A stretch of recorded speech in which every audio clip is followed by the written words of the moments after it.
The waterfall model is a breakdown of project activities into linear sequential phases, where each phase depends on the deliverables of the previous one and corresponds to a specialization of tasks.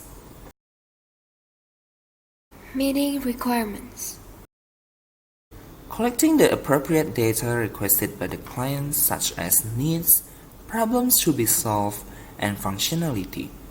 This is final and relatively difficult to change because the team will work according to the requested specifications. Users. Analysts, designers, coders, and testers. Client-developer interactions. In the waterfall method, clients can only participate at the beginning and end of the project. Speed. The waterfall method can last for a long time because each phase must be completed before it can proceed forward.